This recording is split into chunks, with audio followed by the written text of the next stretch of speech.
ini ya. Ya. Ya, ini namanya merkuri oksida. Yang ini merkuri. Yang ini oksida. Berarti yang ini namanya merkuri oksida. Nah, kita ambil contoh. Misalkan kita membuatkan merkuri 8 gram. Kemudian di sini AG. Jadi masa AG-nya 10, berarti dari 8, sehingga masa membuat berubah 2 gram ya. Berarti sebanyak 2 gram. Sehingga seolah-olah masanya naik, padahal tidak naik, sama aja. Karena yang 2 gram itu adalah masa dari matahari juga. Jadi awal mula terjadinya api di bumi. Putih belerang itu. Makanya putih. Belerang. Belum berarti ya? Terus ini. Belerang. Keterangannya apa di situ? Ya, ini mula-mula. Kita tulis mula-mula. Mula-mula itu yang ada pada saat sebelum reaksi. 5,92.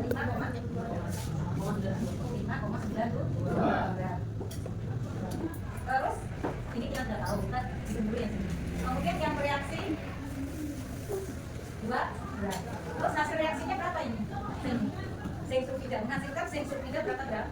6,88 gram. Jadi dia menghasilkan 6,08 gitu. Kalau begitu, yang bereaksi di situ berapa? 4,08. Jadi 4,08. Jadi masa sel yang bereaksi, ini ya, yang bereaksi adalah sama dengan berapa tadi? 10 dikurangi 5,92 sama dengan berapa? 4,08. Nah kalau sudah dapat, ini kita masukkan ke dalam persamaan 4,08. Jadi ada sisa, tadi ada 10 gram seng mula-mulanya. Setelah bereaksi dengan 2 gram belerang, masih tersisa 5,92 gram. Ini udah nggak sisa, belerangnya habis, nol ya.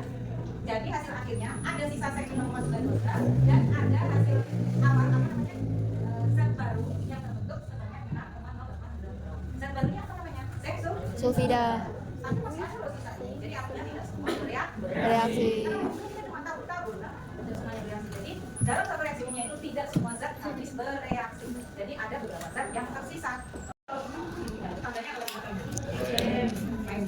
antara ya, orang yang lagi searching, oh dulu tanya seng, oh dia lagi searching, dengan orang yang main game kan gitu. Tidak apa-apa kamu gunakan HP karena memang sekarang sedang zamannya, ya sudah zamannya HP. Tapi inti atom itu terdiri dari proton dan neutron. Berarti elektronnya di mana dong? Di mana elektron? Misalnya di berapa ya? Nah elektronnya nggak ada matanya, nol. Jadi kita nggak tulis. Artinya yang kosong-kosong itu isinya elektronnya di mana? Tulis di sini loh. Tulisnya. Setiap atom itu memiliki atom yang bergerak secara melingkar. Pokoknya semua di alam semesta itu bergerak secara melingkar. Bumi juga bergeraknya berputar gini. Berputar secara cair gini. Sepanjang waktu sepanjang sampai kita kiamat ya, atau kiamat itu seperti apa saya tidak bisa bayangkan. Tapi untuk sementara ini semuanya berputar. Bumi berputar mengelilingi matahari dan bumi itu disebut dengan apa? Tata surya ya. Tata surya memiliki pusat dari galaksi Bima Sakti. Kita kan galaksi Bima Sakti ya. Bima Sakti dan Andromeda semua memiliki sebuah pusat alam semesta dan seterusnya. Kalau kita semakin membayangkan semakin besar, kita jadinya semakin kecil. Nah, kalau di dunia kita nggak ngomongin yang segede itu, tapi ngomongin yang sekecil ini yang kita tidak bisa lihat dengan terus kita lihatnya dengan apa? Nggak bisa. Dan apa sih kita melihat atom? Halusinasi, kayak halusinasi. Berarti atom yang paling kecil itu memang benar-benar tidak bisa dilihat dengan alat apapun. Terus bagaimana para ahli menjelaskan? Bagaimana? Dari para ahli menjelaskan itu, dia hanya menggunakan simbol atau imajinasinya mereka. Apaan? Halusinasi. Halusinasi. Kenapa dia tahu kalau elektron berputar begini? Ini itu dari percobaan. Percobaan yang misalnya tadi yang waktu dulu saya sudah sampaikan, percobaan menembakkan. Saya akan kasih contoh soal. Ini sudah dicatat tadi? Belum.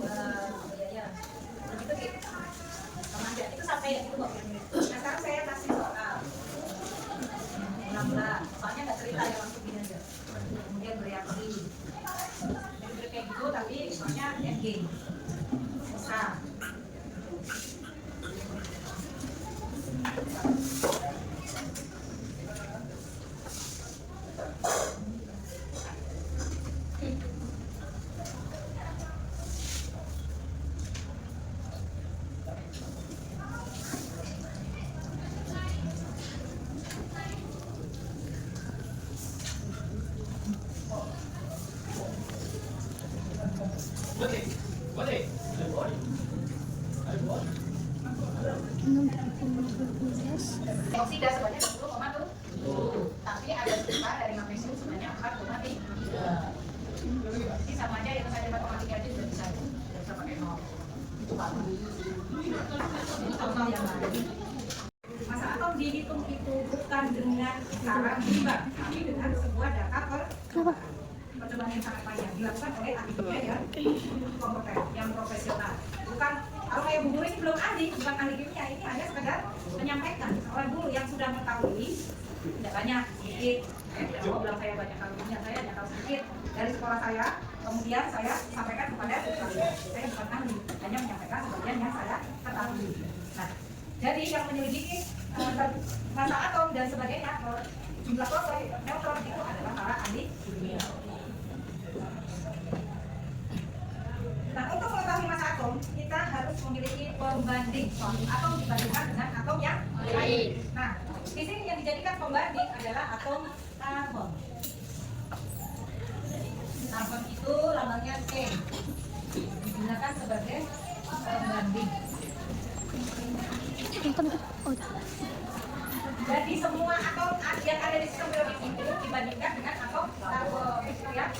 Kenapa digunakan atom karbon? Karena atom karbon itu paling banyak terdapat di muka bumi, bukan hanya di muka bumi, di perut bumi juga. Pokoknya di bumi kita ini unsur yang terbanyak adalah karbon. Tapi itu pun hanya karbon 12. Dan disingkat dengan karbon 12. Apa artinya?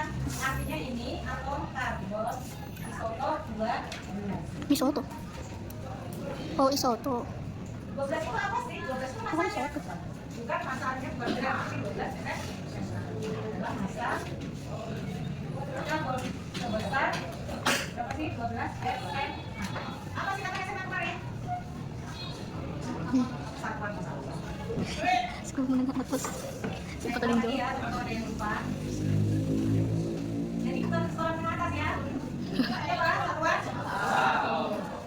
Nah, AR merupakan perbandingan dari massa atom rata-rata unsur, suatu unsur terhadap 12 massa atom C dengan nomor atom 12. Jadi AR sama dengan massa rata-rata unsur X. X ini variabel ya, boleh apa saja. Boleh X itu bisa jadi Fe, bisa jadi C2, bisa jadi Mg, bisa jadi Ag. Jadi pembandingnya adalah atom karbon dibandingkan dengan 12 massa atom unsur X. Panas lagi. Maka digunakanlah sebagai pembanding atau patokan ya. Kalau biasanya kita menggunakan waktu itu pembandingnya di mana? Jam dunia di mana? Di angka 12. Betul. Kalau itu ada jam 12 itu ya. Ya, Bu. Ya, yang besar. Nah, kalau pembanding di fisika untuk besaran satuan biasanya gunakan apa kalau di fisika? Nanti udah ada kan? Platinum ini untuk besaran pembanding. Ini kalau di fisika, jadi semua satuan itu dibandingkan dengan platinum atau platina bahasa Indonesia. Platina. Platina ini apa? Tinggal beberapa menit lagi sudah sampai jam 12:08. Aku dulu mau kasih tugas kalian. Masih ada lagi ilmu perbandingan apa? Oh ya, gaya besar ya. Itu gaya besar, ilmu perbandingan berganda. Ini ada 3 ya. Tulisnya besar. Nah, jadi ini kamu pelajari di rumah buat ringkasannya. Kemudian nanti minggu depan akan dikumpul. Kalian ya harus bisa mengungkapkan pendapat kalian dari yang sudah kamu lakukan. Oke, jadi pertemuan kita untuk hari ini mungkin tidak terlalu banyak yang bisa disampaikan. Mudah-mudahan bisa bermanfaat buat kalian. Kemudian jangan lupa kerjakan semua tugas dari guru-guru yang lain. Kita bisa tugas guru yang lain. Dan ingat, tugas kimia jangan dikerjakan di jam